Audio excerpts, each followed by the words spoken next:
Get ready sa ating bagong negosyong hindi lang masarap, patok pa sa masa. Sa ating video, matututunan natin ang easy at yummy recipe ng Milky Ice Candy. At kung paano nga ba gawing ice cream texture ang ice candy. At wag nang magpahuli, watch this video until the end. Shhh! Atin lang to. Sa isang kasirola, maglagay ng 1 1/4 cups cassava flour. 8 cups of water.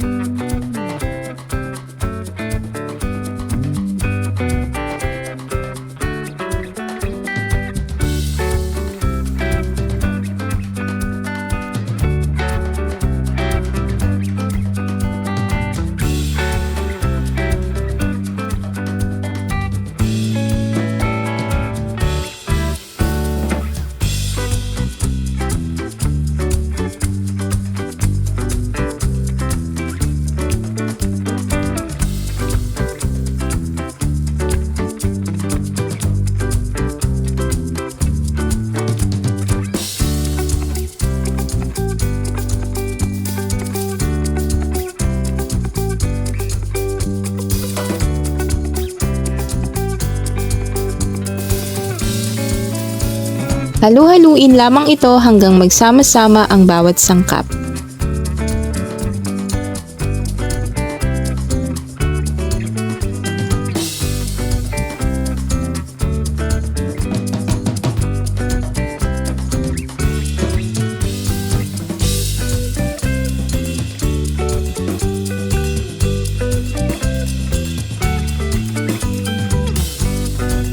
Maaaring magdagdag ng asukal, depende sa inyong panlasa.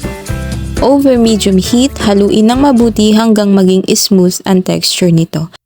Alam niyo bang ang paggawa ng ice candy gamit ang cassava flour ay isang kakaibang twist sa traditional na ice candy recipe? Dahil kay cassava flour, mas nagiging smooth pa ang texture ng ice candy. Kaya naman kung hindi niyo pa ito nasubukan, ito na ang sign para subukan niyo rin ang tips na ito sa inyong susunod na ice candy recipe.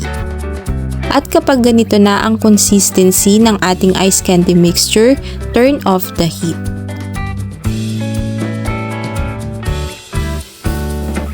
Para mas mapadali ang inyong paglalagay ng ice candy mixture sa ice candy bag, gagamit tayo ng sauce bottle.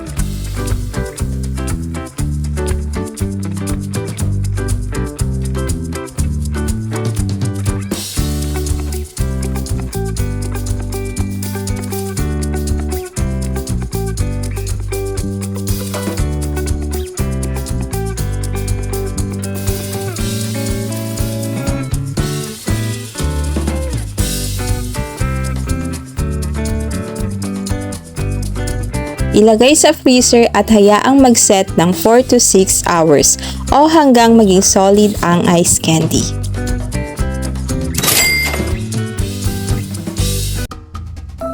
Sa simpleng recipe ng Milky Ice Candy at mala ice cream texture nito, tiyak na mabibighani ang inyong mga suki.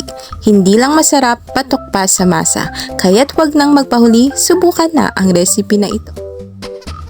At para sa iba pang mga masasarap at kakaibang recipes, huwag kalimutang i-like, i-share at mag-subscribe sa ating YouTube channel at mag-follow sa ating Facebook page.